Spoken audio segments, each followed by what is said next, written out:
والصلاة والسلام على سيد المرسلين سیدنا و مولانا محمد و آلہ و صحبہ اجمعین۔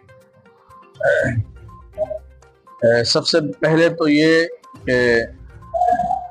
نبی اکرم صلی اللہ علیہ وسلم کی ولادت کے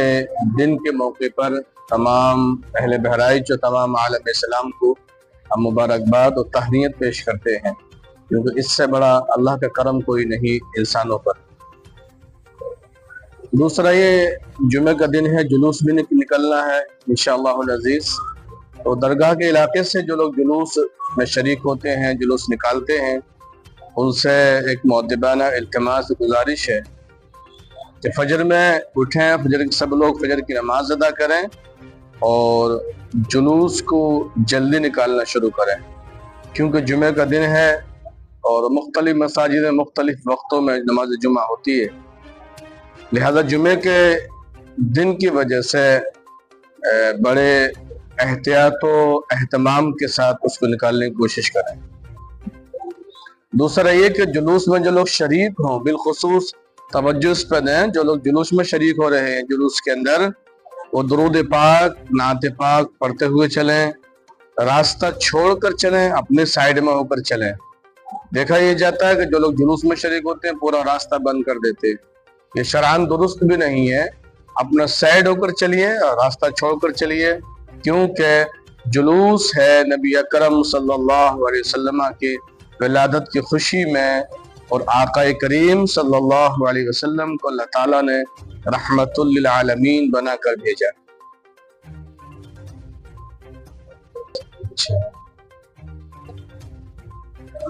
درگاہ کھیت سے جلوس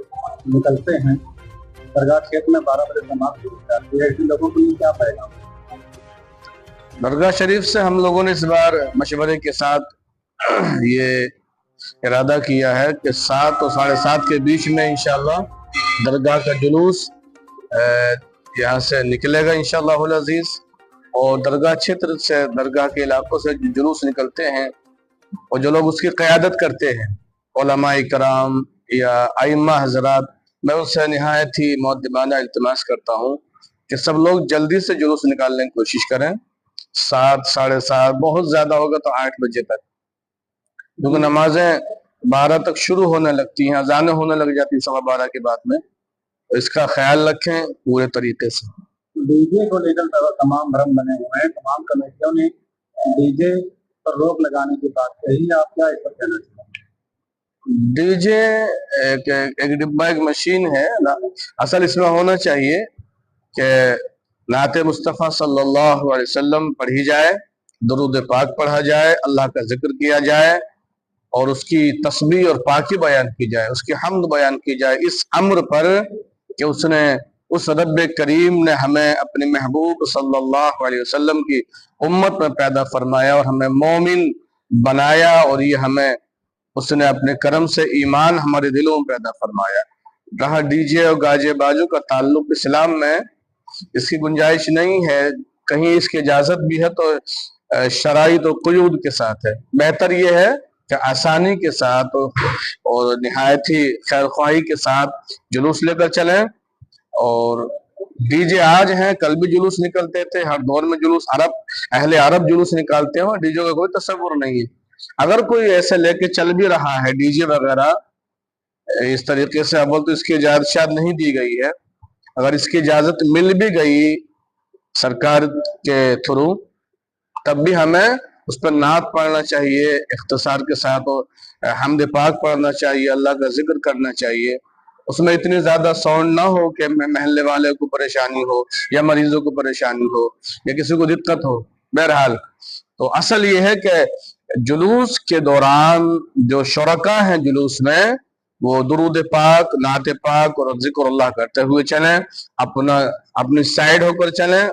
اور اللہ کے حمد و ثنا کرتے ہوئے چلیں، نگاہیں جھکی ہوں، اس طریقے سے جلوس میں شریک ہونا چاہیے، اس یقین کے ساتھ کہ ہم جس خوشی میں نکلے ہیں،